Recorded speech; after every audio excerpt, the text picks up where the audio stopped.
West Bengal elections ఈ year BJP చాలా గట్టిగా కాంపిటీషన్ ఇస్తారు. మమతా బెనర్జీ గారు ఇన్సైడర్ ఇన్ఫర్మేషన్ చెప్పండి. మనం స్టాటిస్టిక్స్ చూసుకుంటే యూపీలో అండ్ తమిళనాడులో అండ్ గుజరాత్లో ఈ మూడిట్లో ఎక్కువ పర్సెంటేజ్ ఆఫ్ ఓట్స్ ఎస్ఐఆర్ తీసేసింది. ఇది జనాలకు చాలా మందికి తెలియట్లేదు. ఓన్లీ వెస్ట్ బెంగాల్ మీదే పడుతున్నారు, వీళ్ళు రాంగ్ ప్రాపగాండా చేస్తున్నారు.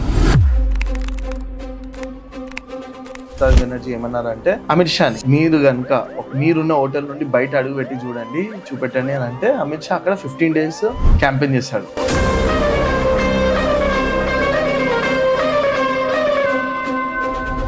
మమతా బెనర్జీ గారు ఆవిడ సీఎం పోస్ట్ కోసము, ఆవిడ గవర్నమెంట్ కోసము దేశాన్ని మొత్తం సెక్యూరిటీని పనంగా పెట్టేసి గెలవాలి అంటే నో. గవర్నమెంట్ రిజర్వేషన్ కూడా తీసేస్తా అని అన్నారు. ఇది ఎంతవరకు నిజమండి? ఎస్సీ ఎస్టీ రిజర్వేషన్ తీసేస్తాను అని అనలేదు. ముస్లిమ్స్ని రిజర్వేషన్లో ఇన్వాల్వ్ చేయము, యాడ్ చేయము అని అంటున్నారు. అమిత్ షా గారు దాని మీద చాలా స్ట్రాంగ్గా చెప్తున్నారు పార్లమెంట్లో. ఏ రిలీజియస్కి కూడా రిజర్వేషన్ ఇవ్వకూడదు అనేది ఒక స్టాండ్ ఉంది. ఈ హిందూజం సనాతన ధర్మం పట్టుకొని పూజ చేస్తున్నారు ఇంకా అని అంటే చాలా మంది. ప్రతి హిందూ మారాలి, నేను కోరుకునేది కూడా అదే, దాంట్లో తప్పేముంది? నేను చెప్తాను, నేను స్ట్రాంగ్గా చెప్తా. నేను 100% బీజేపీయే, నేను 100% హిందూనే, నేను 100% బీజేపీ రావాలనే కోరుకుంటున్నాను. రావాలి కూడా, వస్తుంది కూడా. తెలంగాణ పాలిటిక్స్ ఏమైనా మారింది అనుకుంటారా, లేకపోతే ఓన్లీ లీడర్స్ మారింది అనుకుంటారా? ఎంతో మంది పేదవాళ్ళవి భూములు కానీ ఆర్ పొలాలు కానీ కబ్జాలకి గురయ్యి వాళ్ళ చావుల మీదో వాళ్ళ ఏడుపుల మీదో బిల్డ్ అయిన సామ్రాజ్యం ఎక్కువ ఉంది. నిలబెట్టడం చాలా కష్టం. అలాగే ఒక్క నిమిషం, ఒక్క నిమిషం. ఇచ్చేది వాళ్ళు, కూల్చేది వాళ్ళు, చంపేది కూడా వాళ్ళైతే బాగుంది. చంపేయండి వదిలిపోతే.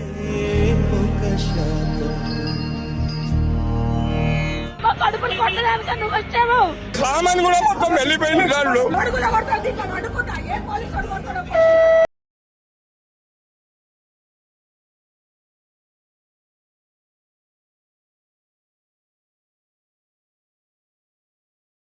Welcome to new episode keep it real with Shiva Bhavani. ఈ రోజు మన పాడ్కాస్ట్లో చాలా ఫస్ట్ రీసెర్చ్ చేసాము ఇలాంటి ఈ పాడ్కాస్ట్కి ఎవరిని తీసుకురావాలి అని. Related to the women in politics. ఇది బిగ్గెస్ట్ సబ్జెక్ట్ అండ్ చాలామంది పాలిటిక్స్, చాలామంది ఎమ్మెల్యేస్ కానీ ఎంపీస్ కానీ చాలామంది కొట్లాడుతున్నారు ఉమెన్కి ఎంత % ఇవ్వాలి ఎలక్షన్లో అని. అండ్ చాలా ఉమెన్ పాలిటిక్స్ రావాలంటే చాలామంది భయపడతారు. ఇవన్నీ మనము ఈ పాడ్కాస్ట్లో మాట్లాడదాము. ఈరోజు మన ముందు ఉన్న వాళ్ళు తనుజా రెడ్డి గారు ఫ్రమ్ బీజేపీ. హాయ్ తనుజా గారు. Hi. How are you? I'm good. How are you? I'm good అండి. Thank you so much first of all ఈ పాడ్కాస్ట్కి వచ్చినందుకు. మిమ్మల్ని ఎందుకు పిలిచామంటే జనరల్గా I would have call any male politician for my channel, but female ఎందుకు రావాలి, మా పాడ్కాస్ట్ ఎందుకు రావాలి, ఉమెన్ ఎందుకు రావాలి అంటే చాలా మంది కొట్లాడుతున్నారు పాలిటిక్స్లో. మగవాళ్ళే కొట్లాడుతున్నారు అమ్మాయిలు ఎంతమంది % ఇవ్వాలి, ఎంతమందికి ఇవ్వాలి అని.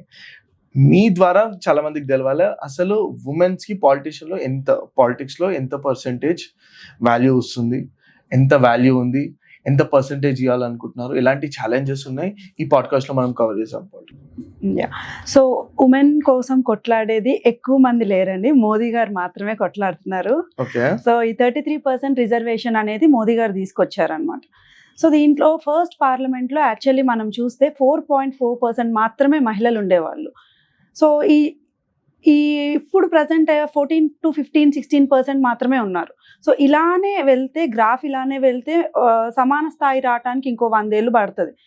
బట్ మోదీ గారు 33% రిజర్వేషన్ తీసుకొచ్చి సమాన స్థాయి ఈక్వల్గా త్వరగా రావాలి అని చెప్పి మోదీ గారి రిజర్వేషన్ తీసుకురావడం జరిగింది. అండ్ మోర్ ఓవర్ ఉమెన్కి ఈ జనరేషన్లో జస్ట్ ఒక్క మర్యాద, రెస్పెక్ట్ ఒక్కటే ఉంటే సరిపోదు. డెఫినెట్లీ మాకు అధికారం కూడా కావాలి. యా. పాలిటిక్స్ రావాలి అంటే దేని గురించి వస్తారు? ఇస్ ఇట్ పవర్ గురించి వస్తారా, లేకపోతే మనీ గురించి వస్తారా, ఫేమ్ గురించి వస్తారా? పాలిటిక్స్లోకి వస్తే మనీ సంపాదించుకునేది ఏం ఉండదండి, పోగొట్టుకునేదే ఎక్కువ ఉంటుంది. సో ఇది నోన్ ఫ్యాక్ట్. ఇది బయట చూసే వాళ్ళకి అది ఒప్పుకోవటానికి ఏదో పైన ఉన్నాయి గంజి బట్టలు వేసుకొని వస్తే ఏదో ఉందని అనుకుంటారు, కానీ రియాలిటీ అదేం కాదు. మాకు ఉంటాయి, ఖర్చులు ఎక్కువే ఉంటాయి. సో సంపాదించుకునేది ఏమి ఉండదు, ఫస్ట్ థింగ్.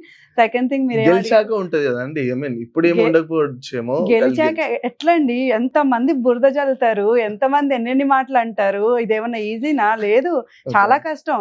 హ్యాపీగా మేము కూడా ఏసీ రూముల్లో కూర్చుంటే ఎవరు మమ్మల్ని ఏం అనరు, బట్ అన్ని భరించి బయటకు వస్తున్నామంటే మాకు చాలా కష్టాలు ఉంటాయి కదా. అండ్ ఉమెన్ ఇంకోటి ఏదో అడిగారు, పాలిటిక్స్ రావడానికి మెయిన్ కారణం ఏంది? ఇస్ ఇట్ పవర్, లైక్ మనీయా ఆర్ ఫేమ్? సో పవర్ విషయానికి వద్దాం. ఇప్పుడు ఏదైనా పబ్లిక్ సర్వీస్ చేద్దాం అనుకున్నారని మీరు వెళ్ళండి, వెళ్తే ఏదన్నా చేయాలి అని అంటే మీరు ఎవరు అని అడుగుతారు, ఆర్ మీ 100% మీరు NGO ద్వారానో ఇంకొక ద్వారానో సహాయం చేయగలరు కానీ న్యాయం చేయలేరు. సో మీకు న్యాయం చేయాలి అని అంటే మీకు డెఫినెట్లీ పవర్ ఉండాలి. So power comes from politics కదా, అందుకే పాలిటిక్స్.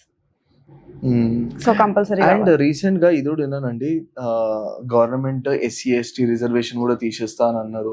ఇది ఎంతవరకు నిజం అండి? నో, SC/ST రిజర్వేషన్ తీసేస్తాను అని అనలేదు. ముస్లిమ్స్ ని రిజర్వేషన్ లో ఇన్వాల్వ్ యాడ్ చేయము అని అంటున్నారు. అమిత్ షా గారు దాని మీద చాలా స్ట్రాంగ్ గా చెప్తున్నారు పార్లమెంట్ లో. ఏ రిలీజియస్ కి కూడా రిజర్వేషన్ ఇవ్వకూడదు అనేది ఒక స్టాండ్ ఉంది. సో అది నేను కూడా దాన్ని గౌరవిస్తాను. సో మీరు ఐ మీన్ మీ బీజేపీ కాబట్టి, మీ పార్టీ బీజేపీ కాబట్టి, ఐ మీన్ రీసెంట్ గా చాలా బజ్ క్రియేట్ అయ్యేది ఏంటి అంటే వెస్ట్ బెంగాల్ ఎలక్షన్స్ అండి. వెస్ట్ బెంగాల్ ఎలక్షన్స్ ఈ ఇయర్ బీజేపీ చాలా చాలా గట్టిగా కాంపిటీషన్ ఇస్తుంది. లైక్ చూస్తున్న ప్రకారం తెలుస్తుంది, చాలా గట్టి కాంపిటీషన్ ఇస్తుంది మమతా బెనర్జీ గారికి. లైక్ ఇన్సైడర్ ఇన్ఫర్మేషన్ చెప్పండి, లైక్ మీ పార్టీ వాళ్ళు ఎలా థింక్ చేస్తున్నారు, how you wanted to win that place అని. ఇక్కడ నోన్ ఫ్యాక్ట్ ఏంటని, సో ఓకే, ఇప్పుడు మమతా బెనర్జీ గారు బురద జల్లేది ఏంటి అని అంటే ఓట్లన్నీ తొలగించేశారు అని చెప్పి, సో గెలవాలని చెప్పి తప్పు వే తీసుకుంటున్నారు అని చెప్పి ఒక ఎలిగేషన్ తీసుకొస్తున్నారు, which is very wrong. So అక్కడ జరిగింది ఏంటి, SIR ద్వారా ఓట్స్ ఫస్ట్ సెగ్రిగేట్ అవుతున్నాయి, కరెక్ట్ ఓట్స్ ఏంటి అని చెప్పి. అండ్ మోర్ ఓవర్ వెస్ట్ బెంగాల్లో కంటే కూడా మనం స్టాటిస్టిక్స్ చూసుకుంటే యూపీలో అండ్ తమిళనాడులో అండ్ గుజరాత్లో ఈ మూడిట్లో ఎక్కువ పర్సెంటేజ్ ఆఫ్ ఓట్స్ SIR తీసేసింది. బట్ ఇది జనాలకు చాలా మందికి తెలియట్లేదు. ఓన్లీ వెస్ట్ బెంగాల్ మీదే పడుతున్నారు, వీళ్ళు రాంగ్ ప్రాపగాండా చేస్తున్నారు. సో ఈ SIR ద్వారా 90 lakhs ఓట్స్ తీసేసింది. అండ్ ఈ 90 lakhs ఎందుకు వచ్చినాయి, ఎప్పుడు వచ్చినాయి? 2014లో లేవు, సడన్ గా ఇప్పుడు వచ్చేసినాయి. ఎక్కడి నుంచి వచ్చేసినాయి? పాకిస్తాన్ నుంచి కొంతమంది వచ్చేస్తారు, బంగ్లాదేశ్ నుంచి కొంతమంది వచ్చేస్తారు. సడన్ గా అన్ని రేషన్ కార్డులు, ఆధార్ కార్డులు, ఓటర్ కార్డులు పుట్టేస్తాయి. అండ్ ఇప్పుడు అవన్నీ ఉంచేసుకోవాలి అని చెప్పేసి ఎలా అంటున్నారు అంటే, మమతా బెనర్జీ గారు ఆవిడ సీఎం పోస్ట్ కోసము, ఆవిడ గవర్నమెంట్ కోసము ఒక దేశం మొత్తాన్ని సెక్యూరిటీని పణంగా పెట్టేసి గెలవాలి అంటే నో, అది చాలా తప్పు. అండ్ డెఫినెట్లీ మోడీ గారు దానికి ఒప్పుకోరు. అండ్ SIR చాలా పర్ఫెక్ట్ గా పనిచేస్తున్నాయి, ఇంకా అది ఫాస్ట్ గా కూడా ఇంప్లిమెంట్ అవ్వాలని కోరుకుంటున్నాను. అండ్ సుప్రీం కోర్ట్ లో కూడా మమతా బెనర్జీ గారు కేసు క్యాన్సిల్ లేదు, ఉండాలి అండ్ ఓట్లు కూడా తీసేసేయాలి. అండ్ చాలా ఎలిగేషన్స్ కూడా వస్తున్నాయి మోడీ మీద. ఐ మీన్ అక్కడ వెస్ట్ బెంగాల్ మమతా బెనర్జీ చాలా ఎలిగేషన్స్ వెళ్తుంది మోడీ మీద. అండ్ ఈ కామెంట్ కూడా విన్నాను, మమతా బెనర్జీ ఏమన్నారంటే అమిత్ షాని మీరు కనుక ఒక మీరున్న హోటల్ నుండి బయట అడుగు పెట్టి చూపెట్టండి అని అంటే అమిత్ షా అక్కడ 15 days క్యాంపెయిన్ చేశాడు. అచ్చా మంచి మూమెంట్ అది. లైక్ సో యాక్చువల్లీ నేను అమిత్ షా గారిని ఎప్పుడు అర్జునుడితో పోలుస్తాను అనమాట. అండ్ ఇప్పుడు ఈ 15 days ఈ మమతా బెనర్జీ ఈ కాన్సెప్ట్ అంతా చాలా ఫనీగా ఉంటుంది. ఎలా ఉంటుంది అంటే ఆడలేక మద్దెలదారు అని ఒక సామెత ఉంటుంది అనమాట. సో ఎగ్జాక్ట్లీ అలానే ఉంటుంది. SIR దొంగ ఓట్లు తీసాక ఆమెకు తెలిసిపోయింది దట్ ఆమె విన్ అవ్వరు అని చెప్పి. అండ్ ఇప్పుడు ఈ సోషల్ మీడియా ద్వారా యూత్ కూడా చాలా తెలుసుకుంటుంది, చాలా ఎడ్యుకేట్ అవుతుంది, ఎక్కడ తప్పు జరుగుతుంది, ఎందుకు మనకి ఇంత సెక్యూరిటీ ప్రాబ్లమ్స్ వస్తున్నాయి ఏంటి అని చెప్పి. సో డెఫినెట్లీ వాళ్ళు కూడా మంచి నిర్ణయం తీసుకుంటారు. అండ్ అమిత్ షా గారు 15 days అక్కడ ఉండటం అనేది it's very strong move actually. నాకు చాలా మంచి మూమెంట్ ఏమనిపించింది అంటే బీజేపీ తీసుకుంది.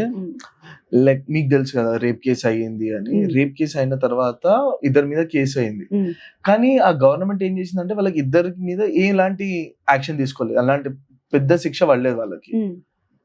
సో చాలా మంది బాధపడ్డారు. ఐ మీన్ అంత పెద్ద కేసు అయింది అంటే బీజేపీ గవర్నమెంట్ ఏం చేసిందంటే వాళ్ళ మదర్ కి MLA సీట్ ఇచ్చి తను ఇప్పుడు నిలబడుతుంది అంటే అవును. That's very big decision actually. అవును.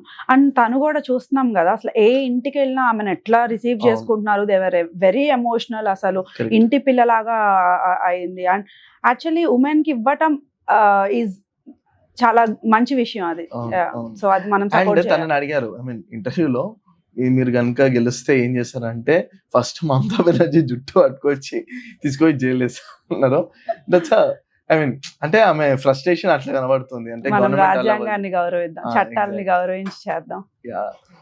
అండ్ లైక్ మమతా బెనర్జీ ఇన్ని ఎలిగేషన్స్ పెడుతున్నారు. బీజేపీలో ఎలాంటి సిచ్యువేషన్ ఉంది? లైక్ ఇలాంటి ఎలిగేషన్స్ మీద మీరు ఎలాంటి టేక్ తీసుకుంటారు? అసలు పట్టించుకోవట్లేదు కదా.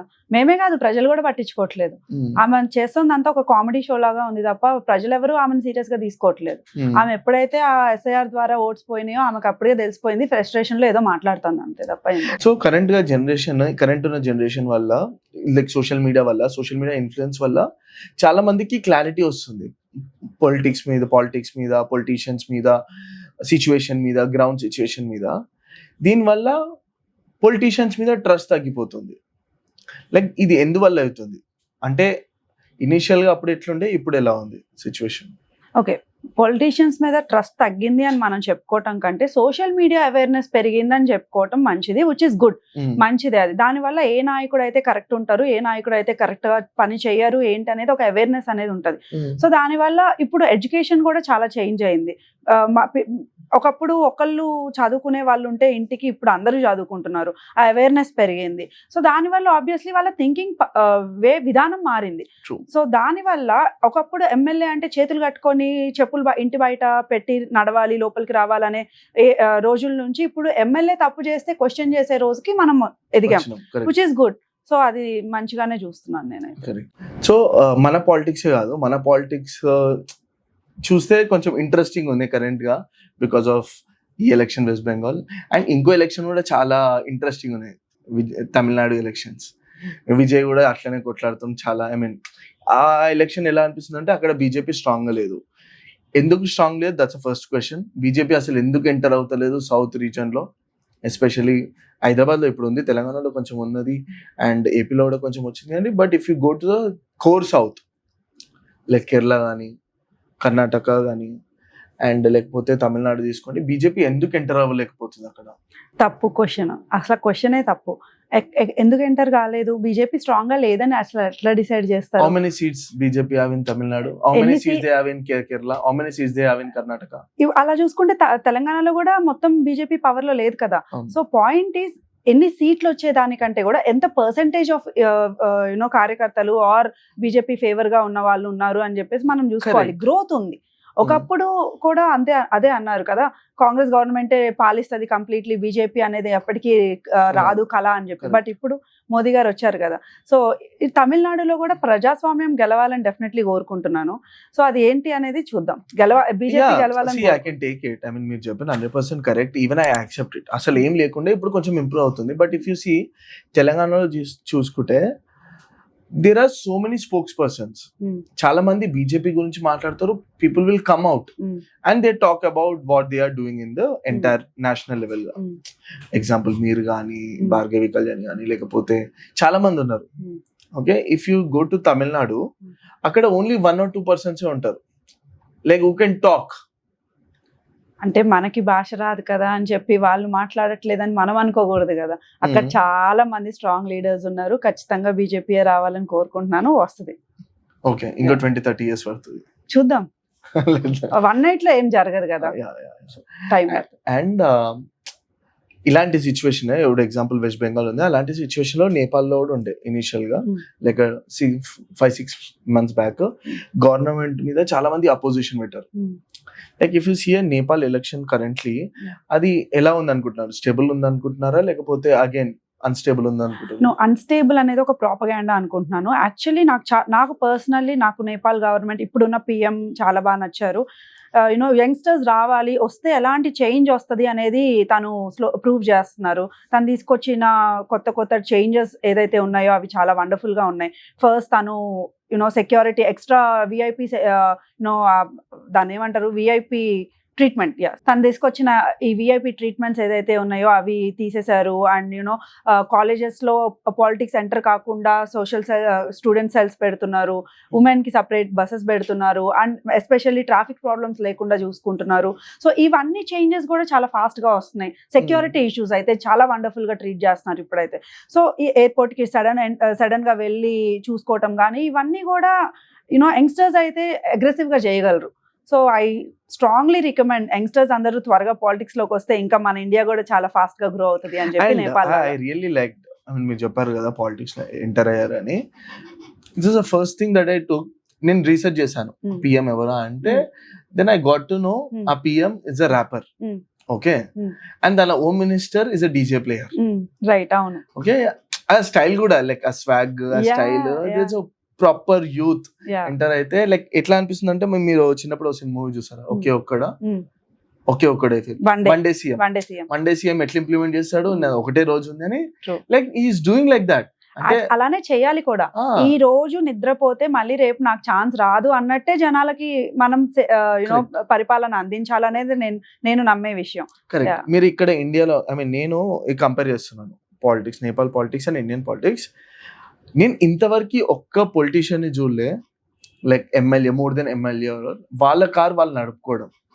బట్ అక్కడ వాళ్ళ home minister, central home minister ఆయన కార్ ఆయన డ్రైవ్ చేసుకుంటూ పోతాడు in traffic. That's a first point. And second ఏంటంటే, వాళ్ళ పిఎం అయితే జనరల్ నార్మల్ ఎట్లా నడుచుకుంటూ పోతారు, without security, without force, normal గా క్యాజువల్ గా నడుచుకుంటూ పోతుండు. They are talking to the audience, I mean వాళ్ళ జనాలతో మాట్లాడుతున్నాడు. అండ్ నేను మొన్న ఓ వీడియో చూసాను, తన ఎంట్రీ కోసం అని రెడ్ కార్పెట్ వేసి ఆ రెడ్ కార్పెట్ పక్కన పడేసి నాకు ఇలాంటి ట్రీట్మెంట్ వద్దని చెప్పి పక్కకి వెళ్ళిపోయారు. ఇలాంటివి చూస్తే ఇన్స్పిరేషన్ వస్తుంది చాలా మందికి, యూత్ కూడా, అదే మనం పాలిటిక్స్ లో పోతే ఇలాంటివి చేయొచ్చు అని. But in the current situation in our government చాలా మందికి భయం ఏముంటుందంటే, ఒకవేళ యూత్ పాలిటిక్స్ వెళ్ళాలంటే అరే మనం తొక్కేస్తారు, మన దగ్గర మనీ లేవు, చాలా మంది మనం వాడుకుంటారు అనే పర్సెప్షన్ లో చాలా మంది ఉన్నారు.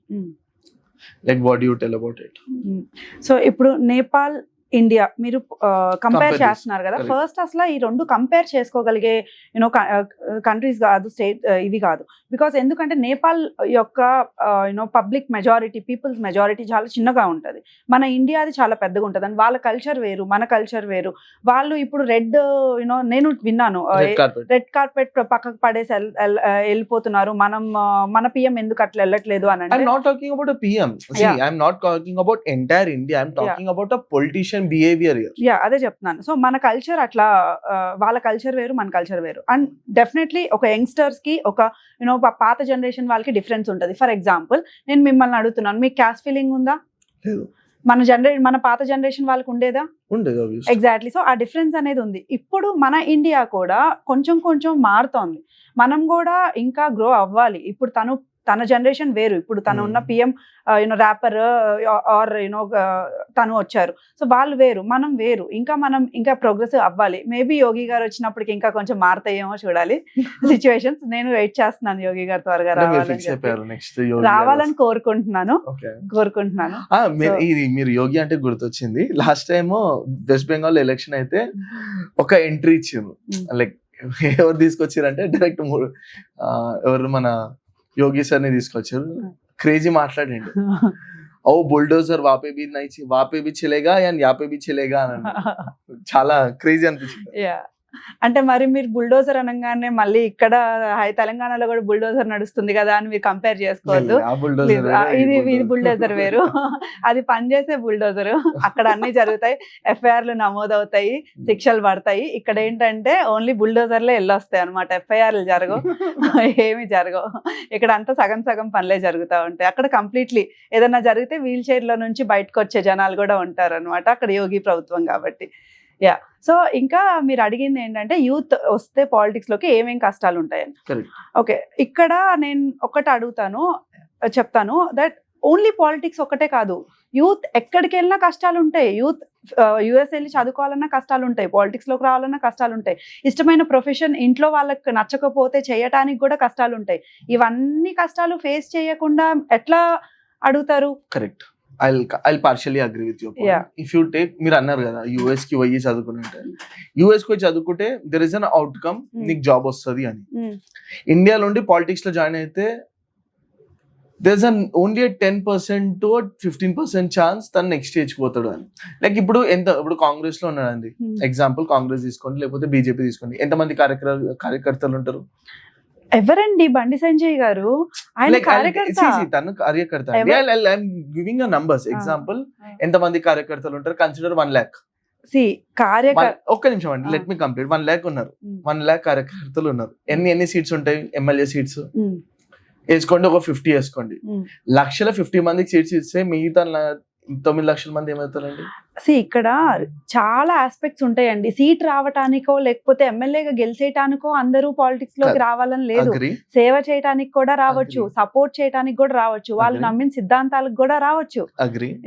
సో ఇప్పుడు ఈ సీట్స్ అనేది విషయానికి వస్తే చాలా ఆస్పెక్ట్స్ ఉంటాయి, అది హైకమాండ్ చూసుకుంటది. Exactly, that's what I'm saying. See, it's going in the other direction, but what I'm trying to tell you is, మీరు అన్నారు కదా US కి వెళ్తే కష్టాలు ఉంటాయి అని, ఇక్కడ కూడా కష్టాలు పడతాం. ఎగ్జాంపుల్, ఇప్పుడు నేను I'm running an agency, I'm doing this podcast, I want to join BJP. Okay, ఇప్పుడు నేను చేసుకుంటే నాకు ఆఫ్టర్ 5 years తర్వాత నాకు ఇంతమంది సబ్స్క్రైబర్స్ వస్తారు, నాకు ఇంత నుండి రెవెన్యూ జనరేషన్ వస్తుంది అని నాకు అర్థమైంది.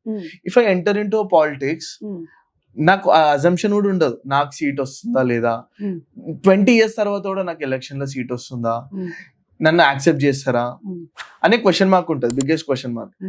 మీ నార్మల్ పార్టీసే కొట్లాడుకుంటారా అండి? ఈ రోజు మీకు సీట్ ఇస్తానా, నెక్స్ట్ డే మార్నింగ్ నాకు సీట్ రాలే అని రోడ్ మీదకి వచ్చి నాకు సీట్ ఇవ్వాలని పక్క టీంలో పోతారు. అదే అంటున్నాను నేను బేసిక్ గా. ఇప్పుడు నిజాయితీ ఉంటే, ఇప్పుడు బీజేపీ ఉన్న వాళ్ళు సచ్చినంత వరకు బీజేపీ ఉండొచ్చు కదా అండి, బీజేపీ నుండి వేరే దానికి ఎందుకు పోతారు? అట్లున్న వాళ్ళు ఉన్నారు కదా, లేరని కాదు కదా. మారే వాళ్ళు ఏడనన్నా మారుతారు, ఇక్కడే మారుతారు. Why only BJP? కాంగ్రెస్ అయినా మారుతారు, టీఆర్ఎస్ అయినా మారుతారు. నేనుండే నియోజకవర్గం ఎమ్మెల్యే అయితే ఎటు పడితే అటు మారిపోతా ఉంటారు, ఎక్కడ ఉంటారో కూడా తెలీదు. సో అదొక్కటే రీజన్ కాదు. అండ్ ఇంకోటి కష్టం, మీరేమంటున్నారు గ్యారంటీ ఏంటి అని. ఇప్పుడు యుఎస్ వెళ్తారు, యుఎస్ వెళ్తే జాబ్ వస్తుందని గ్యారంటీ ఉందా? నాకు తెలిసిన వాళ్ళు ఇంకా ఉద్యోగాలు లేక ఇబ్బంది పడుతున్న వాళ్ళు, ఇంకా టాయిలెట్లు కడుగుతున్న వాళ్ళు చాలా మంది ఉన్నారు అక్కడ. సో డిసైడ్ ఎవ్వరు చేయలేరు, రాసి పెట్టి ఉంటది, కర్మ సిద్ధాంతం అనేది ఉంటది, అది ఉంటే అవుతది. సో అది కొంచెం కొన్ని దేవుడికి వదిలేయాలి. సో ఇందాక మనం మాట్లాడాం కదండి, జనాలు మిడిల్ క్లాస్ వాళ్ళు రావాలి అనుకుంటే పాలిటిక్స్ లో ఎలా ఉంటుంది వాళ్ళకి? లైక్ వాళ్ళకి మనీ ఉండాలా, లేకపోతే ఫేమ్ ఉండాలా, ఎలాంటి వర్క్ చేస్తే వాళ్ళు పాలిటిక్స్ లో గెలవగలరు? దీనికి మేబీ మిడిల్ క్లాసా, రిచ్చా, పూరా నేను మాట్లాడను. మేబీ ప్రజల కోసం కష్టపడే మనసు ఉంటే, ఆ ధైర్యం ఉంటే, బద్ధకం లేకుండా నాకెందుకులే అని అనుకోకుండా ఉంటే డెఫినెట్గా వాళ్ళు పాలిటిక్స్లోకి రావచ్చు. ఓకే, వాళ్ళ ఫ్యూచర్ ఎలా ఉంటుంది? సో ఎగ్జాంపుల్, చాలా మంది అంటారు, ఇప్పుడు ఎగ్జాంపుల్ ఎవరైనా చదువుకున్న వాళ్ళు, వాళ్ళ మైండ్లో ఏముంటుందంటే మంచి జాబ్ చేయాలి, మంచి బిజినెస్ చేయాలి అని. కానీ ఇట్స్ వెరీ రేర్ నేను పాలిటిక్స్కి రావాలి అని అనుకోవడం. సో ఎగ్జాంపుల్, ఇప్పుడు ఎవరినైనా అడిగినా అని నువ్వేం చేయాలనుకుంటున్నావు అంటే ఎమ్మెల్యే కావాలా, ఎమ్మెల్యే కావాలని ఎవరు అన్నారు, లేకపోతే ఎంపీ కావాలని ఎవరు అన్నారు, నేను సాఫ్ట్వేర్ కావాలా, డాక్టర్ కావాలా, ఇంజనీర్ కావాలా, ఇలాంటివే ఉంటాయి. కానీ ఈ పాలిటిక్స్ అనేది ఓ ప్రొఫెషనల్ లాగా చాలా మంది చూస్తలేరు. అదే మన దౌర్భాగ్యం. బట్ మనకి రియలైజ్ అవ్వాల్సింది ఏంటి అని అంటే, మనం ఈ సొసైటీలో బతకాలంటే, లేకపోతే మనకి ఏదన్నా కష్టం వస్తే అది క్లియర్ అవ్వాలి అని అంటే, లేకపోతే మనకి ఏదన్నా ఒక 10 మందికి హెల్ప్ చేయాలి అంటే, ఏదైనా క్వశ్చన్ చేయాలి అని అంటే, మనకి పాలిటిక్స్ లేకుండా ఏ పని జరగదు. ఇది రియాలిటీ. మనకి నచ్చినా నచ్చకపోయినా ఇది ఒప్పుకోవాలి మనం. ఇప్పుడు ఒక రోడ్ మీ ఏరియాలో ఉంది, ఒక రోడ్ కాంట్రాక్టర్ ఎమ్మెల్యేనో సరిగ్గా వేయలేదు, సగం సగం వేశారు. ఎంతమంది వెళ్ళి మున్సిపల్ కమిషనర్ దగ్గరికి వెళ్ళి కంప్లైంట్ చేస్తున్నారు? నాకెందుకులే అని వదిలేస్తున్నారు. నాకెందుకులే అనే కన్నా జనరల్ గా మనం డైరెక్ట్ గా పోతే ఎక్కడ పనులు జరుగుతలేవండి. రైట్. సో ఏమవుతుంది, మళ్ళీ అక్కడ పాలిటీషియన్స్ హెల్ప్ కావాలి మనకి. సో మనం ఎక్కడ మార్నింగ్ నుంచి నైట్ పడుకునేదాకా ఏం పని చేయాలన్నా, ఏం కావాలన్నా ప్రతిదీ పాలిటిక్స్ చుట్టూతోనే మన లైఫ్ తిరుగుతుంది. సో అలాంటప్పుడు మనం యూత్ ఎందుకు పాలిటిక్స్లోకి రాకూడదు? వాళ్ళు మనకెందుకులే అని అనుకుంటే ఎలా అది క్లీన్ అవుతుంది? రావాలి కదా. సో రావాలనే కోరుకుంటున్నాను నేను కూడా. చూడాలి చాలా మందిని. ఓకే, వస్తే చాలా మంచిది అందరికీ. హోప్ఫుల్లీ. అండ్ ఇవే పాలిటిక్స్ కాకుండా I mean if you see India కొంచెం చాలా ఫియర్ లో ఉంది. ఏంటి అంటే లాస్ట్ 1 month నుండి చూసాం కదా, ఎల్పిజి గ్యాస్ వల్ల షార్టేజ్ కానీ, పెట్రోల్ ప్రైజెస్ హైక్ కావడం కానీ, లేకపోతే gold I mean USA currency value చాలా పెరిగిపోతుంది. ఈ జియో పాలిటిక్స్ వల్ల మన ఇండియాకి ఎలాంటి ఎఫెక్ట్ అవుతుంది? సో 2008-2009 మధ్యలో కూడా మనకి ఇట్లాంటి ఒక సిచ్యువేషన్ వచ్చింది. ఇప్పుడు ఆయిల్స్ ధరలు డాలర్ అరౌండ్ $100 to $140 మధ్యలో రన్ అవుతుంది, which is very normal. And I feel చాలా స్టేబుల్గా ఉన్నాము అని చెప్పి. యూజువల్లీ ఇలాంటి సిచ్యువేషన్ ఒకప్పుడు వచ్చి ఉంటే ఈ నిత్యావసర సరుకులు అనేవి ఉండేవి, అవి కృత్రిమంగా గోడౌన్స్లో పెట్టేసేసి వాళ్ళు ఒక షార్టేజ్ క్రియేట్ చేసి ఎక్కువ డబ్బుల్ని చేసుకుంటానికి చేసేవాళ్ళు అంతకు ముందు. బట్ ఇప్పుడు అదంతా మారింది. దానికి చాలా చాలా కారణాలు ఉన్నాయి. బట్ మనం లైన్లో వస్తే, అండ్ ఇప్పుడు ఒకప్పుడు ఉల్లి ధరలు నాకు గుర్తున్నంత వరకు 100 రీచ్ అయిన రోజులు కూడా ఉన్నాయి. దుంపలు, ఉల్లిగడ్డలు ఇవన్నీ కూడా వేరే కామన్ పీపుల్కి అవి చాలా నిత్యావసర వస్తువులు. బట్ ఇప్పుడు మనకు ఆ షార్టేజ్ లేదు. ఎందుకు లేదు? ఎందుకు అని అంటే గవర్నమెంట్ ఆల్రెడీ ఇవన్నీ కేర్ తీసుకొని ఆల్రెడీ ముందే సెగ్రిగేట్ చేసి పెట్టుకుంది. ఈవెన్ పప్పులు, చిన్న చిన్న దినుసులు లాంటివి, ఉప్పులు లాంటివి ఇవన్నీ సెంట్రల్ గవర్నమెంట్ చూసుకుంటుంది కాబట్టి. అండ్ మోర్ ఓవర్ ఇది ఇంత ఇబ్బంది లేకుండా మనం ఇంత హ్యాపీగా ఉండటానికి కారణం ట్రాన్స్పోర్ట్ బాగా పెరిగింది. రైల్వేస్ కానీ, రోడ్స్ కానీ, ఏదైతే ఉత్పత్తి చేస్తున్న ఏరియా నుంచి ఏదైతే కొనుగోలు చేస్తున్న ఏరియాకి ఆ బ్రిడ్జ్ ఏదైతే ఉందో అది చాలా నీట్గా క్రియేట్ అయ్యి ఉండింది. సో దానివల్ల అంతకుముందు ఉన్న షార్టేజ్ కానీ, అంతకుముందు ఉన్న ఇబ్బందులు కానీ మనకి ఇప్పుడు లేవు. అండ్ మోర్ ఓవర్ ట్యాక్సెస్, ఇప్పుడు మనకి ఓవరాల్ జిఎస్టీ అనేది ఒకటి వచ్చింది. అంతకుముందు వ్యాట్ అని, ట్రాన్స్పోర్ట్ అని, ఇంకొకటి అని చాలా చాలా ఉండేవి. అండ్ ఇంకొక మెయిన్ రీజన్ వచ్చేసి చాలా చెక్ పోస్టులు తీసేయటం వల్ల ట్రాన్స్పోర్ట్ ఛార్జెస్ చాలా తగ్గి ఆ అమౌంట్ కూడా రీజనబుల్ ప్రైజెస్ లో తగ్గించడం వల్ల ఇంకా రీజనబుల్ ప్రైజెస్కి వస్తున్నాయి ఈ గూడ్స్ అన్ని కూడా. సో ఇవన్నీ డెవలప్మెంటే కదా. ఇవంతా కూడా I feel the most least affected ఏదైనా ఉంది కంట్రీ అని అంటే అది మన ఇండియానే. అది మోదీ గారి వల్ల మనం చాలా హ్యాపీగా ఉన్నామని నేను నమ్ముతున్నాను. కరెక్ట్. అండ్ ఈ వార్ వల్ల, like Iran and USA war వల్ల మన ఇండియాకి ఎలాంటి ఇంపాక్ట్ ఉంటుంది? ఐ మీన్ ఆల్రెడీ మనం చూసాము, లైక్ ఎల్పిజి అని ఒకటి చూసాము. ఐ మీన్ చాలా మంది ఏమంటున్నారు అంటే ఇప్పుడు పెట్రోల్ రేట్స్ కూడా పెరుగుతాయి అని అంటున్నారు. ఏం లేదు, అట్లే అంతా ఒక రాంగ్ ప్రాపగాండా. ఏదైతే మన లెఫ్టిస్టులు ఉంటారో వాళ్ళందరూ చేసే పొద్దున్న కూర్చుంటే రాత్రి వరకు చేసే పనులు ఇవన్నీ. సో అవేం ఉండవు. ఎల్పిజి షార్టేజ్ కూడా ఏం లేదు. అండ్ రీసెంట్గా 3 days back on 15th I guess almost 50,000 tons of LPG reach అయింది అని చెప్పి, పోర్ట్కి రీచ్ అవుతుందని చెప్పి నేను చూశాను కూడా. సో ఎల్పిజి షార్టేజ్ అయితే లేదు. అండ్ పెట్రోల్ ధరలు పెరగటాలు ఇట్లాంటివి కూడా ఏం లేవు. సో దయచేసి ఎవరు నమ్మకండి అని చెప్పి కోరుకుంటున్నాను. అండ్ ఆయిల్ ప్రైసెస్ అయితే పెరిగాయి కదా, అది డెఫినెట్లీ ఉంటది కదా. ఇప్పుడు మనం అక్కడ నుంచి తీసుకుంటున్నప్పుడు అదే ఇది ఒక్కటే ఇక్కడే కాదు, ఇందాక చెప్పినట్టు 2008 అండ్ 2009 లో కూడా ఇది జరిగింది. సో అదొక్కటే కదా, మిగిలిన ఏమి కాదు కదా. చచ్చిపోతున్నారండి ఒక దగ్గర. We are the least affected country. We have to be proud. So women reservation bill, మనం మెయిన్ కోర్ టాపిక్స్ వస్తే ఉమెన్ రిజర్వేషన్ బిల్ ఎంత ఇంపార్టెంట్ ఇండియాకి, అండ్ ఆల్సో ఇది కరెక్ట్ టైం అని మీరు ఫీల్ అవుతున్నారా? యాక్చువల్లీ 6 దశాబ్దాలుగా ఉమెన్ని జస్ట్ ఒక ఓట్ బ్యాంక్ గా మాత్రమే చూసారు. ఈక్వల్ అని చెప్తున్నారు, బట్ దెన్ ఓన్లీ మాకు మహిళలకు ఎలా ఉంటది అని అంటే ఒక నాయకుడిని ఎంచుకునే హక్కు వరకే ఉండేది. బట్ మోదీ గవర్నమెంట్ వచ్చిన తర్వాత ఇప్పుడు ఏ సీట్ ఏ ఉమెన్ కి అయితే బాగా పనిచేస్తుంది, ఏ ఉమెన్ అయితే బాగా పనిచేస్తుంది అని చెప్పి ఒక డిస్కషన్ స్టార్ట్ అయ్యే స్టేజ్కి మేము వెళ్తున్నాం. So which is good. And correct టైమా అంటే మోడీ గారు చేశారు. అంతకుముందు ఎవరు చేయలేదు, ఎవరు చేయలేరు కూడా. సో డెఫినెట్ గా అది all thanks to Modi. Great. And మీ పార్టీలో ఏదైనా డెసిషన్ ఉందా, అదే వీళ్ళు ఇది తప్పు చేస్తున్నారు, దీన్ని మనం కరెక్ట్ చేయాలి అని? ఏం లేదు. అంటే మీ బీజేపీ వాళ్ళు చేసేది అన్ని కరెక్టే ఉంది? అన్ని కరెక్టే. Okay. And me out side of BJP మీరు ఎవరిని చూసి ఇన్స్పైర్ అవుతారు? I mean politician I'm talking about. Actually Nara Lokesh గారు. ఓకే. యా, వాళ్ళు కూడా మీ పార్టీ కాదు కానీ. మా పార్టీ కాదు కదా.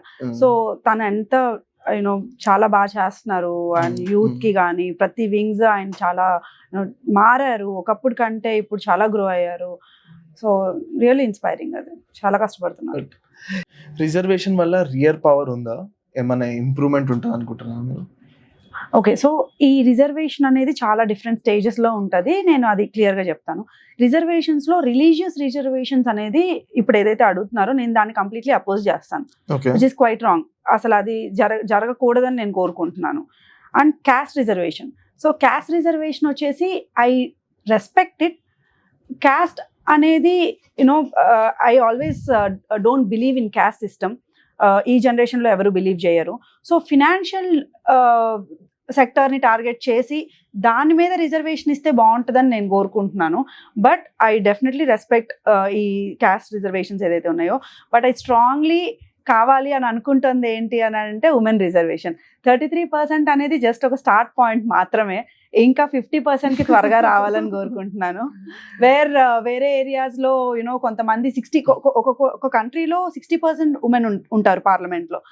సో అలా త్వరగా రావాలని కోరుకుంటున్నాను. Like what I saw is ఎంత ఉమెన్ కి రిజర్వేషన్ వచ్చినా సీట్ వచ్చినా అని అది only as a namesake ఉంటుందని నాకు ఫీలింగ్ అండి. ఎందుకంటే like if you see general లెవెల్లో గ్రౌండ్ లెవెల్లో లైక్ కార్పొరేటర్స్ కానీ ఇట్లా ఉమెన్ సీట్స్ వస్తాయి కదా, వాళ్ళ వైఫ్ నిలబడితే మొత్తం పబ్లిసిటీ మొత్తం వాళ్ళ హస్బెండ్ ఉంటుంది. నా నేమ్ సేక్ మాత్రమే ఆమె కార్పొరేటర్ పేరు, కానీ పవర్ డెసిషన్స్ మొత్తం ఈ అబ్బాయిలే తీసుకుంటారు, యాజ్ ఎ వాళ్ళ హస్బెండ్స్ తీసుకుంటారు. లైక్ అలా చేస్తే అసలు ఏముందండి మళ్ళీ రిజర్వేషన్ ఇచ్చి కూడా. నోబెల్ ప్రైజ్ వచ్చిన ఏస్తర్ అనే ఒక అతను ఒక రీసెర్చ్ ద్వారా ఒకటి చెప్పారు. 74-75 ఇయర్స్లో ఈ లోకల్ ఎలక్షన్స్లో ఎప్పుడైతే రిజర్వేషన్స్ ఉమెన్ రిజర్వేషన్స్ జరిగినాయో అప్పట్లో 14 లక్షల కంటే ఎక్కువ ఉమెన్ గెలిచి నాయకత్వ బాధ్యతలు తీసుకున్నారు లోకల్లో, ఇండియా మొత్తంలో. ఈయన రీసెర్చ్లో తెలిసింది ఏంటంటే మీరు చెప్పినట్టు ఫస్ట్ టైం మేబీ వాళ్ళ ఇన్ఫ్లుయెన్స్ ఉండుండొచ్చు, but the second time even men కంటే ఉమెన్ చాలా బాగా ఎక్కువ పర్ఫామ్ చేస్తున్నారు అని చెప్పి ఆ రీసెర్చ్ లో తెలిసింది. So what I mean is మీరు ఏదైతే మెన్ ఉంటారు వెనకాల ఉమెన్ ఉండరు అనేది కరెక్ట్ కాదు. ఉమెన్ ఉంటారు, వాళ్ళు యాజ్ అ ఫేస్ ఉంటారు, కానీ బ్యాక్గ్రౌండ్ వర్క్ చేసేది మాత్రం అందరు మెన్. ఐ మీన్ ఆ డెసిషన్ తీసుకోవాలన్నా కానీ example they rely on their husbands. లేదు, అది ఫస్ట్ టైం మాత్రమే కొన్ని ప్లేసెస్ లో ఉండుండొచ్చు.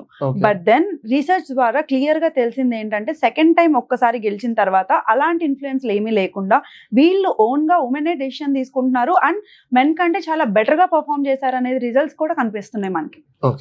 ఓకే అండ్ ఈ బిల్లు గురించి మనం మాట్లాడదామా? జనరల్ గా ఏం బిల్ అంటే FCRA బిల్ మాట్లాడదాం. దాని గురించి చెప్పండి. లైక్ FCRA బిల్ ఏంది, అసలు ఏంది కథ?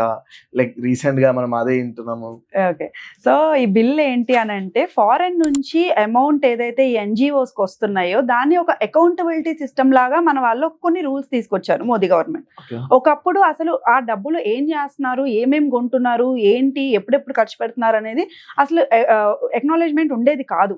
ఇప్పుడు ఏమవుతుంది అని అంటే మోదీ గవర్నమెంట్ తీసుకొచ్చింది ఏంటంటే కొన్ని బ్యాన్ అయినవి ఏదైతే ఉన్నాయో ఆర్ మళ్ళీ రిజిస్టర్ చేసుకోకపోయినా క్యాన్సిల్ అయిపోతాయి ఆ NGOs.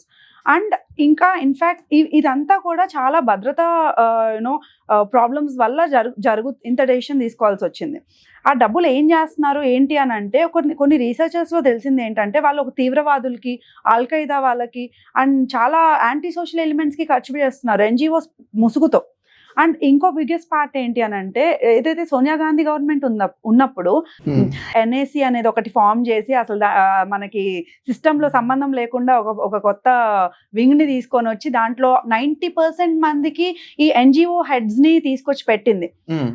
దాంట్లో అప్పట్లో మన్మోహన్ సింగ్ గవర్నమెంట్లోనే 5,000 ఇఫ్ ఐఎమ్ నాట్ రాంగ్ దగ్గర 5,000 NGOsని క్యాన్సిల్ చేసి అవన్నీ క్లోజ్ చేసింది. ఎందుకు అని అంటే అవి యాంటీ సోషల్ ఎలిమెంట్స్ కాజ్ చేస్తున్నాయి అని చెప్పి, తీవ్రవాదులతో డైరెక్ట్ కనెక్షన్స్ ఉన్నాయి అని చెప్పి, అది ఇండియాకి ప్రాబ్లం అని చెప్పి. సో ఇప్పుడు ఇవన్నీ కూడా సెగ్రిగేట్ చేసి దానివల్ల చాలా సిస్టమ్ లైన్ కరెక్ట్ అవుతుంది.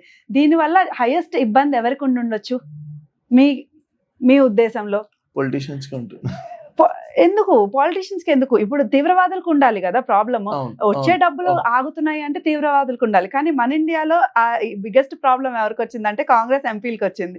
వెళ్ళిపోయి ఎలక్షన్స్ కూడా ఆపేసి మరి అందరు ఎంపీలు వెళ్ళిపోయి కూర్చొని అక్కడ పార్లమెంట్ లో ధర్నాలు, స్లోగన్లు ఇచ్చారు ఈ బిల్ పాస్ అవ్వద్దు అని. బట్ దెన్ అవుతుంది, అయిపోయింది కూడా, విచ్ ఇస్ గుడ్.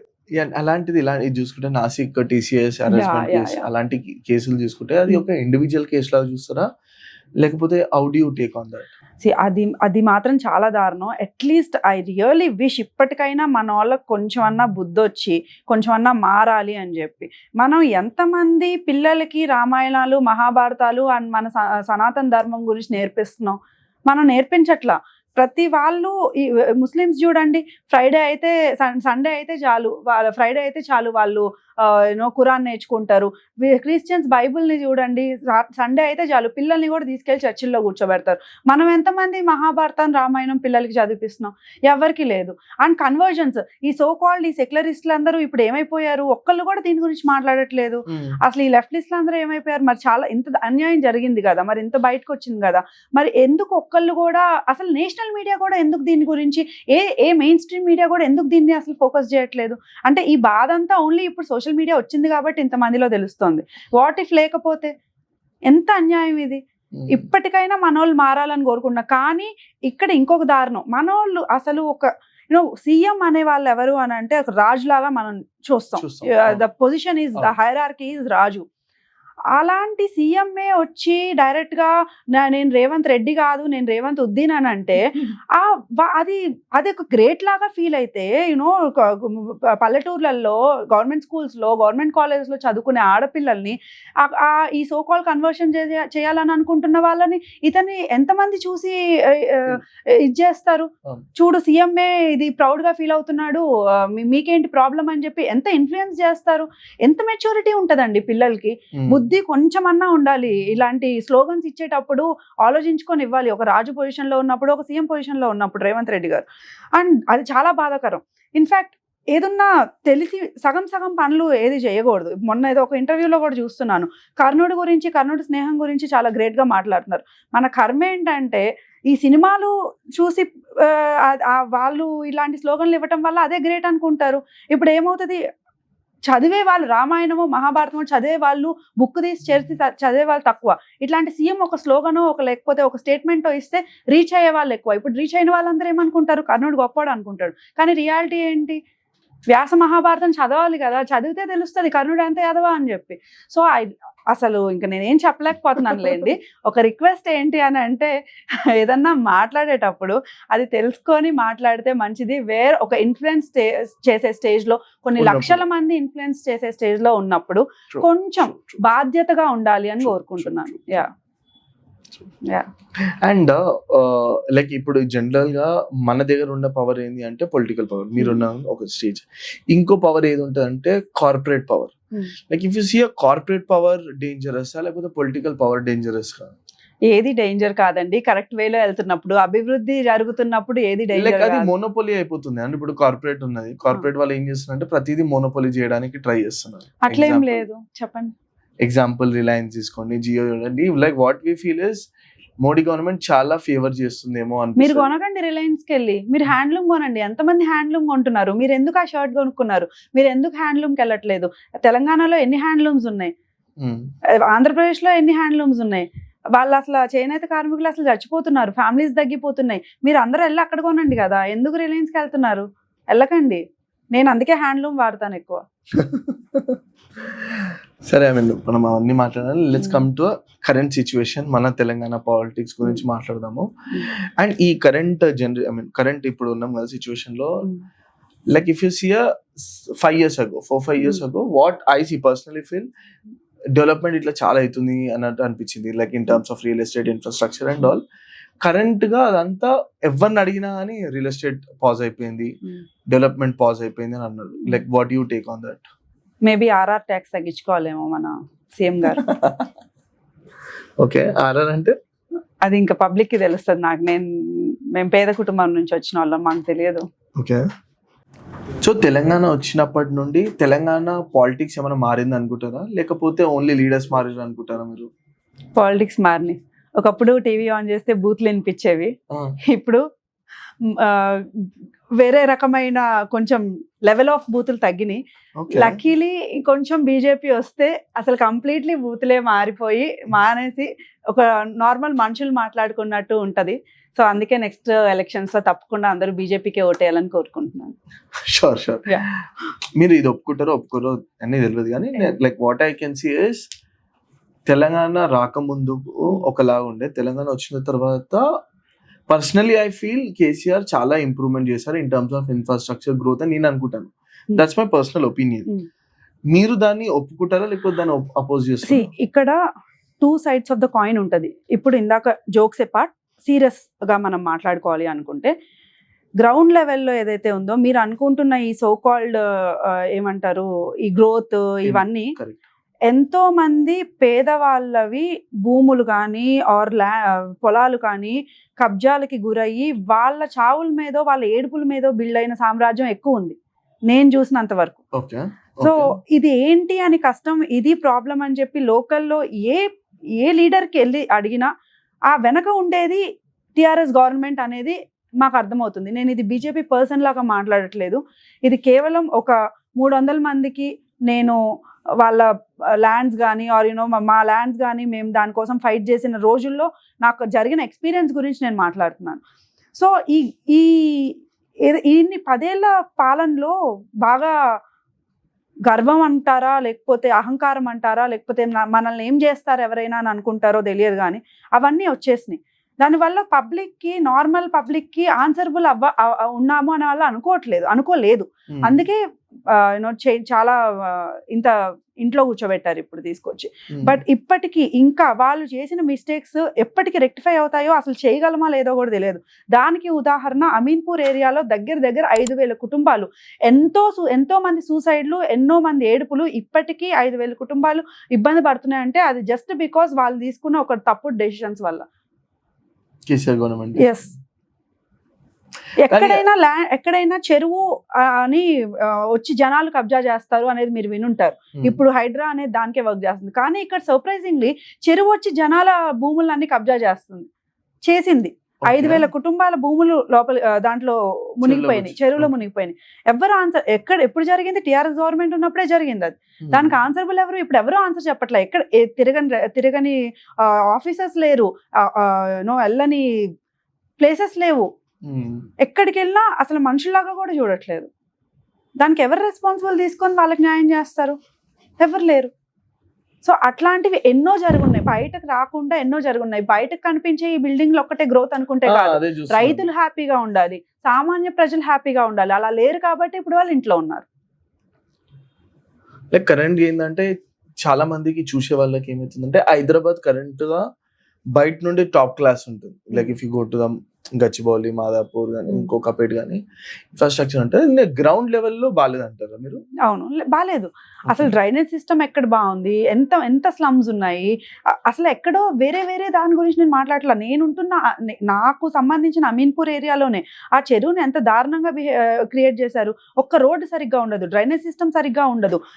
అక్కడ ఎవరైనా ఏమైనా కట్టుకోవాలి అంటే ఒక చిన్న దందాలే క్రియేట్ చేశారు. ఇన్ని లక్షలు ఇవ్వాలి ఈ కార్యకర్తకి, ఈ మనిషికి అని చెప్పి. Okay, really? యా, అది ఇవ్వకపోతే గవర్నమెంట్ వాళ్ళు వచ్చి కూలుస్తారు వితౌట్ ఎనీ నోటీస్. మళ్ళీ అంత దారుణంగా బిహేవ్ చేస్తున్నారు. సరే హైడ్రా పెట్టారు, అసలు అందరూ రంగనాథ్ గారి మీద పడుతున్నారు తప్పితే ఆయన ఏం చేయగలరండి? ఆయనకు ఒక పోలీస్ డిపార్ట్మెంట్, ఒక పోలీస్ స్టేషన్ ఓపెన్ చేసి జీవో పాస్ చేస్తే కదా ఆయన మాత్రం ఎవరికన్నా వెళ్ళి లోపలేస్తారు. ఎవరిని ఒక్క కబ్జా చేసిన అతన్ని పోలీస్ స్టేషన్ లో పెట్టి ఎఫ్ఐఆర్ పెట్టి పోలీస్ స్టేషన్ లో వేశారా అనేది చూసుకోంటే ఎక్కడా లేదు, ఒక్కళ్ళకి కూడా లేదు. ఇంకెందుకు పెట్టి హైడ్రా అనే పేరు? పాపం రంగనాథ్ గారికి టార్చర్ తప్ప. ఇప్పుడు లైక్ సీఎం గారి గురించి మాట్లాడితే, రేవంత్ రెడ్డి గారి గురించి మాట్లాడితే మీ ఆనెస్ట్ ఒపీనియన్ ఏంది? Current honest opinion? సగం పనులు. ఐ రియల్లీ ఫీల్ సగం పనులు అని చెప్పి నేను చాలా అప్సెట్ అయ్యాను. ఎప్పుడైతే హైడ్రా స్టార్ట్ చేశారో నేను చాలా సపోర్ట్ చేశాను, నేను చాలా హ్యాపీగా ఫీల్ అయ్యాను. ఎంతో కొంతమందికి న్యాయం జరుగుతుంది పేదవాళ్ళకి అని చెప్పి బట్ లాంగ్ రన్లో ఎప్పుడైతే నేను అది చూశానో, ఎలా పనిచేస్తుంది అని చూశానో, అప్పుడు అనిపించింది మేబీ న్యాయం జరగాలి అని అంటే మేబీ యోగి లాంటి ఒక బుల్డోజర్ పాలనలు ఇక్కడ తెలంగాణలో కూడా వస్తే తప్ప అది జరగదు అని చెప్పి. అండ్ మీరు ఇన్ని ఇయర్స్ కేసీఆర్ గవర్నమెంట్ చూసారు కదా 10 years. కాంగ్రెస్ వచ్చిన తర్వాత ఏమైనా ఇంప్రూవ్మెంట్స్ కనబడ్డాయా కాంగ్రెస్ వచ్చిన తర్వాత? ఇంకెప్పుడు కాంగ్రెస్ గవర్నమెంట్ రాకుండా రేవంత్ రెడ్డి గారు చక్కగా చూసుకుంటున్నారు అనేది నా స్ట్రాంగ్ గట్ ఫీలింగ్. సో ఇప్పుడు కాంగ్రెస్ చూసుకుంటే కాంగ్రెస్ కి biggest opposition party BRS, okay, and BJP కూడా ఉందనుకుంటారు. లైక్ మీరు కంపేర్ చేసుకుంటే కాంగ్రెస్ కి బిగ్గెస్ట్ అపోజిషన్ ఎవరు అనుకుంటారు? లైక్ యాజ్ అ పాయింట్స్ బయట పెట్టడంలో మీరు అనుకుంటారా, లేకపోతే బీఆర్ఎస్ అనుకుంటారా? అసలు బీఆర్ఎస్ అని ప్రజలు నమ్మే పరిస్థితిలో లేరు. వాళ్ళు ఎంతసేపటికి వాళ్ళు చేసిన కబ్జాలు, వాళ్ళు చేసిన భూములు, వాళ్ళు చేసిన బిజినెస్లు వాళ్ళు పంచుకుంటూ వాళ్ళు పాపం ఇబ్బంది పడుతూ వాళ్ళే ఫ్యామిలీ ప్రాబ్లమ్స్లో చాలా బిజీగా ఉన్నారు. ఫ్యామిలీ ప్రాబ్లమ్స్ ఉంటే ప్రజల ప్రాబ్లమ్స్ ఇంకా వాళ్ళు పట్టించుకునే పరిస్థితిలో వాళ్ళు ఎక్కడున్నారు? ఇప్పుడు బీజేపీయే కదా ప్రతిదీ కూడా రామచంద్రరావు గారి నాయకత్వంలో ఆయన ఎంత స్ట్రాంగ్గా ఫైట్ చేస్తున్నారు. ప్రతి పబ్లిక్ ఇష్యూని చాలా స్ట్రాంగ్గా ఫైట్ చేసి తీసుకొస్తున్నారు. సో బీఆర్ఎస్ అనేది అసలు మాకు అపోజిషన్ అని మేము అనుకోవట్లేదు కూడా. అండ్ కాంగ్రెస్కి బీజేపీయే అపోజిషన్. అండ్ కాంగ్రెస్ కావడానికి బిగ్గెస్ట్ స్ట్రెంగ్త్ రేవంత్ రెడ్డి గారు అంటారు చాలా మంది. ఎందుకు అంటే because of his aggressive nature కానీ లేకపోతే టాకింగ్ పవర్ కానీ అంటారు. మీ దాంట్లో ఎవరున్నారు అంత strongest leader, strongest person who can take entire BJP on the shoulder? BJP అనేది ఒక పర్సన్ మీద డిపెండ్ అయ్యే పార్టీ కాదండి. మాకు మోదీ గారు ఉన్నారు, సో ఆయనే main. And coming to Telangana, Rahul Gandhi గురించి దయచేసి మీరు చాలా మంది వీళ్ళకి బీఆర్ఎస్ వాళ్ళది ఏముంటది అంటే బిగ్గెస్ట్ కంప్లైంట్, రేవంత్ రెడ్డి ఏదైనా డెసిషన్ తీసుకోవాలి అంటే ఆయన ఢిల్లీ పోయి డెసిషన్ తీసుకొని వస్తారు అనే బిగ్గెస్ట్ అది ఉంటది. ఎగ్జాంపుల్ ఇక్కడ కూడా బీఆర్ఎస్ వస్తే మీరు కూడా అదే చేస్తారా? మీరు కూడా డైరెక్ట్ మోడీ గారికి దగ్గరికి వెళ్ళి మోడీ గారి పర్మిషన్ తీసుకొని ఇక్కడ వచ్చి? కాదు, నాకు అర్థం కావట్లేదు. తప్పే ఉందండి. మీకు పంచాయతీ డబ్బులు రావాలంటే మోదీ గారు ఇవ్వాలి, బియ్యం మోదీ గారు ఇవ్వాలి, నేషనల్ హైవేస్ మోదీ గారు వేయాలి, ఇక్కడ పెట్టే సామాన్య ప్రజలకి ఇచ్చే డబ్బులు మోదీ గారు ఇవ్వాలి. ఇంత అన్ని మోదీ గారు ఇచ్చినప్పుడు ఎందుకు వెళ్ళి మోదీ గారిని అడిగితే ఏం తప్పు ఉంటుంది, ఏం ఇబ్బంది ఉంటుంది? And coming to state politics, ఇక్కడ స్ట్రాంగ్ లీడర్స్ లేరని ఎవరు అనుకుంటున్నారు? మా వాళ్ళు ఉన్న వాళ్ళందరూ స్ట్రాంగే. అరవింద్ అన్న ఎంత స్ట్రాంగ్ ఉంటారు? So I always call him the OG అని. సో ఈవెన్ రఘునందన్ గారు ఎంత స్ట్రాంగ్ ఉన్నారు, ఈటెల రాజేంద్ర గారు ఎంత స్ట్రాంగ్ గా ఉన్నారు, బండి సంజయ్ గారు ఎంత స్ట్రాంగ్ గా ఉన్నారు. వీళ్ళందరికీ ఒక మాస్ ఫాలోయింగే ఉండే. అండ్ మోర్ ఓవర్ ఇవన్నీ పక్కన పెడితే బీజేపీ జెండా it self has different fan base and power. So మాకు మా పార్టీ జెండా చాలు, మోదీ గారి ఫోటో చాలు. అండ్ జెండా అంటే చాలా మంది అంటే ఇది కూడా ఒకటి వన్ ఆఫ్ ది క్వశ్చన్ మాకు ఏముంటది అంటే ఓన్లీ ఈ హిందూజం సనాతన ధర్మం పట్టుకొనే పుష్ చేస్తున్నారు ఇంకా అని అంటారు చాలా మంది. బీజేపీ ఎప్పుడు ఓన్లీ అదొక్కటే పుష్ చేయలేదండి. ఇప్పుడు కాంగ్రెస్ గవర్నమెంట్ వాళ్ళు డైరెక్ట్గా ఒక రాజు పొజిషన్లో ఉన్న మనిషి మాకు ముస్లిమ్స్ ఓట్స్ కోసం ఏమన్నా అనొచ్చు. కాంగ్రెస్ రేవంత్ రెడ్డి అన్నారు, కాంగ్రెస్ అంటే ముస్లిం పార్టీ అంటే కాంగ్రెస్ అని. మరి మనకి ఉండాలి కదా, మనం ఎందుకు చెప్పుకోలేకపోతున్నాము? అవును, హిందువులందరూ అంటే బీజేపీ అంటే హిందూ అని చెప్పి మనం మారాలి, మనం స్ట్రాంగ్ అవ్వాలి, ప్రతి హిందూ మారాలి. నేను కోరుకునేది కూడా అదే, దాంట్లో తప్పేముంది? నేను చెప్తాను, నేను స్ట్రాంగ్గా చెప్తా, నేను 100% బీజేపీయే, నేను 100% హిందూనే, నేను 100% బీజేపీ రావాలనే కోరుకుంటున్నాను, రావాలి కూడా, వస్తుంది కూడా. కానీ ఓన్లీ హిందూసే చేయలేరు కదా అండి మీకు పార్టీ. లైక్ మీకు సీట్స్ రావాలా, మీరు గవర్నమెంట్ ఫామ్ చేయాలి అంటే యూ నీడ్ ఇప్పుడు కొంత పర్సెంట్ మైనారిటీస్ ఉన్న ఓట్లు వస్తేనే కాంగ్రెస్ గవర్నమెంట్ సీఎం పొజిషన్ లో వస్తుంది, గవర్నమెంట్ ఫామ్ అవుట్ చేస్తుంది అని చెప్పి రేవంత్ రెడ్డి గారు అదే అంటున్నా. ఆ కొన్ని ఓట్స్ కోసం ఆయన ఏం మాట అన్నా అనొచ్చు. ఇంత పెద్ద మెజారిటీ ఉన్న వాళ్ళకి గురించి మనం మాట్లాడితే ఏం తప్పు? ఎస్, 100% కాంగ్రెస్ అంటే ముస్లిమ్స్ అని ఆయన ఫిక్స్ అయినప్పుడు 100% హిందూస్ అంటే బీజేపీ అని హిందువులు కూడా ఫిక్స్ అవ్వాలి. దాంట్లో తప్పేం లేదు. పొద్దున్నే లలితా సహస్రనామం పెట్టుకోవాలి, ప్రతి గుళ్ళో హనుమాన్ చాలీసా రావాలి 6ంటికి, 5ంటికి, 4ంటికి. దాంట్లో తప్పేముంది? తప్పేం లేదు. హిందూని అని చెప్పుకోవాలి, దాంట్లో తప్పలేదు. బొట్టు పెట్టుకోవటంలో తప్పలేదు. ఇన్ఫాక్ట్ కొంతమంది RSS లో ఉండే వాళ్ళు ఉంటారు, అది కూడా తప్పేం లేదు. సో ఇవన్నీ జరగటంలో ఏముంది తప్పు? ఎందుకు మొహమాట పడుతున్నాము? ఎందుకు జై శ్రీరామ్ అంటే భయపడుతున్నాము? గ్రీట్ చేసుకునేటప్పుడు జై శ్రీరామ్ అంటానికి, హరే కృష్ణ అంటానికి, ప్రణయామ వాసుదేవం అంటానికి ఎందుకు భయపడుతున్నారు? ఇవన్నీ ఆగిన రోజు, ఇవన్నీ స్ట్రాంగ్ గా మనం కూడా చెప్పిన రోజు మనకు కూడా అంతా మారుతుంది, అంతా బాగుంటది. అండ్ ఫైనల్ ఒక క్వశ్చన్ అడుగుతాను, తెలంగాణలో బీజేపీ ఫ్యూచర్ ఏముంది? ఫ్యూచరే బీజేపీ. లైక్ జనరల్ గా బయట ఇప్పుడు ఏమంటారంటే 2 పార్టీ గేమ్ అయిపోతుంది. లేదు, నేను నిజంగా చెప్తున్నా, తెలంగాణలో కానీ ఇండియాలో కానీ ఫ్యూచరే బీజేపీ. బీజేపీ ఉంది కాబట్టి ఈరోజు డాలర్ గురించి మనం భయపడట్లేదు. ఒకప్పుడు ఎలా ఉండేదో మీకు కూడా తెలుసు కదా. డాలర్ గురించి భయపడితే లైక్ అప్పుడే తక్కువ ఉండేది. Like if you see dollar rate గురించి అనట్లేదు, డాలర్ గురించి అంటున్నా. I mean the Trump. So అంత ఇర్రెగ్యులర్ గా మాట్లాడినా కానీ మనం ఎక్కడ కంగారు పడలేదు, ఏం చేయలేదు, మనం స్ట్రాంగ్ గా ఉన్నాం. ఒకప్పుడు అంత ఉండేదా? అంత స్ట్రాంగ్ గా ఉండే వాళ్ళమా? లేదు. అంత వార్ జరుగుతుంటే మనకి ఏం ఇబ్బంది లేకుండా ఇంత హ్యాపీగా ఇంత స్ట్రాంగ్ గా ఉన్నామా? స్ట్రాంగ్నెస్ అయితే ఉంది. So if you compare national wise Modi is a perfect. Coming to the state, ఇంకా తెలంగాణ అంత స్ట్రాంగ్నెస్ బీజేపీకి ఉందా అనేది బిగ్గెస్ట్ క్వశ్చన్ మార్క్. మీరు గవర్నమెంట్ ఫామ్ చేసే అధికారం ఇస్తే కదా మేము ప్రూవ్ చేసుకుంటాము. అధికారం ఇవ్వాలి అంటే జనరల్ గా అది ఉండాలి కదా, అంత కేపబిలిటీ ఉండాలి కదా. ఇప్పుడు general I tell you. And ఒక లాస్ట్ 1 or 2 క్వశ్చన్స్ ఉన్నాయి. ఫస్ట్ ఏంటంటే power versus service, which one do you choose? So ఈ రెండు సర్వీస్ చేయాలంటే మీకు పవర్ కావాలి. పవర్ లేకుండా మీరు కొంతమందికి కూడా న్యాయం చేయలేరు. అంటే గ్రౌండ్ లో నేను ఏదైతే ఈ 2-3 years నుంచి చూసానో, నేను అర్థం చేసుకున్నది, నాకు అర్థమైంది ఏంటంటే, మీరు ఒక 10 మందికి న్యాయం చేయాలి అని అంటే మీకు పవర్ కావాలి.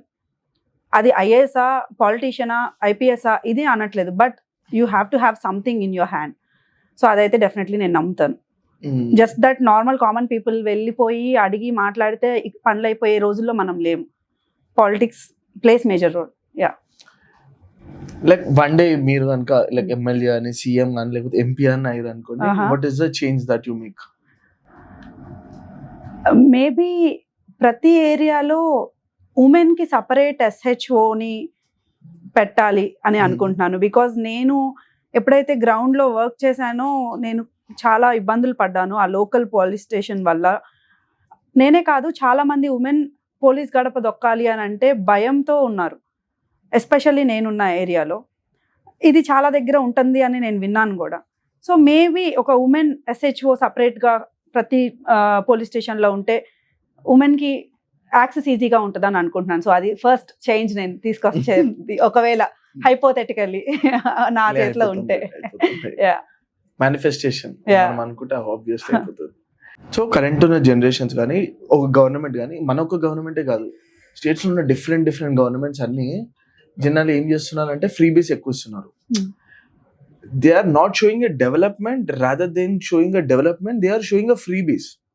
ఇప్పుడు ఎగ్జాంపుల్ అదొకటే, అది ఇప్పుడు విజయ్ గవర్నమెంట్ వచ్చారు కదా, విజయ్ గవర్నమెంట్ కూడా ఎలాంటి ఫ్రీ బీస్ పెట్టారంటే ఫ్రీ బస్సులని, 6 తులాల బంగారం అని, 8 గ్రాముల బంగారం అని, ఇంకా 6 సిలిండర్లని. Like rather than people are talking about development, they are talking about freebies అంటే స్కీమ్స్. దానివల్ల ఏమవుతుందంటే జనాలు దీనికి అట్రాక్ట్ అవుతున్నారు ఇనిషియల్ గా, but they are not seeing a future term as a development చూస్తలేరు. వాళ్ళకి మీరు ఎలాంటి సమాధానం చెప్తారు? సో ఇది నిజంగా చాలా ఇబ్బందికరమైన సిచ్యువేషనే ప్రజెంట్ ఉంది మన దగ్గర. ఇక్కడ ఫ్రీగా అన్నీ వచ్చేస్తే ఓట్లు వేద్దాం, ఫ్రీ ఇచ్చేస్తే ఓట్లు వేసేద్దాం అని ఓట్లు అమ్ముకోవటం తప్పే, డబ్బులకి ఓట్లు అమ్ముకోవటం తప్పే.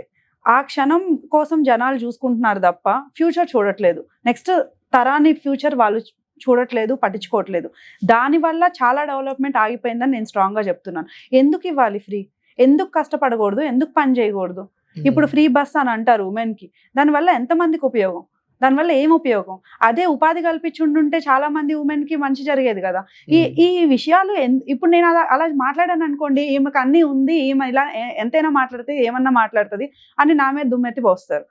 కానీ రియాలిటీలో ఏంటంటే జనాలు కూడా పాలిటీషియన్సే కాదు, ఎంతసేపటికి పాలిటీషియన్స్ ఐ కబ్జా చేశారు, పాలిటీషియన్స్ ఇంత తిన్నారు అంత తిన్నారు అనే కాకుండా ప్రజలు కూడా మారాలి కొన్ని కొన్ని విషయాలలో. ఏదైతే ఈ ఫ్రీ అనేది ఉందో అది పక్కన పెట్టి ఏ నాయకుడైతే మంచి చేస్తాడు మనకి, ఏ నాయకుడైతే మన పిల్లల్ని చూసుకుంటాడు, ఏ నాయకుడైతే ఒక ఎంప్లాయ్మెంట్ కల్పిస్తాడు, ఫ్యూచర్ డెవలప్మెంట్ చేస్తాడు అనేది ఎప్పుడైతే ప్రజలు ఆలోచిస్తారో అప్పుడు మారుతుంది, అప్పుడు నిజమైన డెవలప్మెంట్ జరుగుతుంది. ఎందుకు మనం అమెరికా అవ్వట్లేదు ఇంకా అని అంటే, ఇంకా ఇలా ఆలోచించే వాళ్ళు ఇంకా ఉన్నారు కాబట్టి అవ్వట్లా. But then I really hope, నేను ఇంకా విష్ చేస్తున్నాను కూడా, త్వరగా అది మారాలి, మారుతుందని కూడా నమ్మకం ఉంది. Great. And last final question, youth కి మీరు ఇచ్చే బిగ్గెస్ట్ అడ్వైస్ ఏంది అంత కరెంట్ జనరేషన్ లో, అండ్ అమ్మాయిలకి ఇచ్చే బిగ్గెస్ట్ అడ్వైస్ ఏంది, the people who wants to join in politics? Okay, so ఇక్కడ పాలిటిక్స్లో జాయిన్ అవ్వటం అవ్వకపోవటం సెకండరీ. యూత్కి నేను ఇవ్వాల్సింది ఏంటి అని అంటే, బద్ధకం లేకుండా కష్టం పడుతూ ఏదైనా తప్పు జరిగితే క్వశ్చన్ చేయటం నేర్చుకోవాలి. ఎప్పుడైతే అంటే పక్కింటోడికి కష్టం వస్తే మనకెందుకులే, ఎదిరింటోడికి కష్టం వస్తే మనకెందుకులే, వీధిలో లైట్ ఇరిగిపోతే మనకెందుకులే, రోడ్డు బాగోకపోతే మనకెందుకులే, డ్రైనేజ్ లేకపోతే మనకెందుకులే, వాటర్ రాకపోతే మనకెందుకులే అని అనుకోకుండా, ఆ ఏరియాలో కానీ తనకి తెలిసిన దగ్గర కానీ ఏదైనా అన్యాయం జరుగుతున్నప్పుడు అది క్వశ్చన్ చేసిన రోజున డెవలప్మెంట్ ఉంటుంది. అది క్వశ్చన్ చేయటం యూతే చేయాలి. 60 ఏళ్ల ముసలోళ్ళు ఎలా బయటకు వచ్చి పని చేస్తారు, వాళ్ళ జీవితాంతం వాళ్ళు కష్టపడిపోయారు. ఇప్పుడు ఇది మన నవభారతం అంటాం కదా, అంటే మనమే కదా. సో మనం ఎప్పుడైతే బయటకు వచ్చి క్వశ్చన్ చేస్తామో అప్పుడు డెఫినెట్లీ చేంజ్ ఉంటుంది. ఒక్కళ్ళు క్వశ్చన్ చేయకపోతే చేస్తే రాకపోవచ్చు, 10 మంది చేయకపోతే చేస్తే రాకపోవచ్చు. 100 మంది వెళ్ళి డైరెక్ట్గా వెళ్ళి క్వశ్చన్ చేస్తే ఆ పర్టికులర్ అఫీషియల్నో లేకపోతే పర్టికులర్ వాళ్ళనో ఎందుకు చేంజ్ రాదు? 100% వస్తుంది. మనం పట్టించుకోవట్లేదు మన ఏరియా గురించి, అందుకే మనం అలా కంపులో బతకాల్సి వస్తుంది కొన్ని ఏరియాస్లో. సో నేను యూత్కి అయితే ఒకటే చెప్తున్నాను, క్వశ్చన్ చేయటం స్టార్ట్ చేయాలి. తప్పు జరిగినప్పుడు ప్రశ్నించడం స్టార్ట్ చేయాలి. అదే ఆపోజిట్లో ఎమ్మెల్యే కాదు, ఎంపీ కాదు, ఎవరున్నా కానీ. సో అదే చెప్పాలను. అండ్ పాలిటిక్స్లో ఎప్పుడైతే మీరు జనాలకి హెల్ప్ చేయాలనుకుంటున్నారో, సేవ చేయాలనుకుంటున్నారో, ఆర్ 10 మందికి న్యాయం చేయాలనుకుంటున్నారో, నుంచోవాలనుకుంటున్నారో ఏ పబ్లిక్ సమస్య మీద, వాళ్ళు ఎప్పుడైనా పాలిటిక్స్లోకి జాయిన్ అవ్వచ్చు. Thank you so much Sanjay గారు, thank you so much. I mean నేను స్టార్టింగ్ లో ఏదో అనుకున్నాను, but it came out really well. Thank you so much. Thank you for having me here.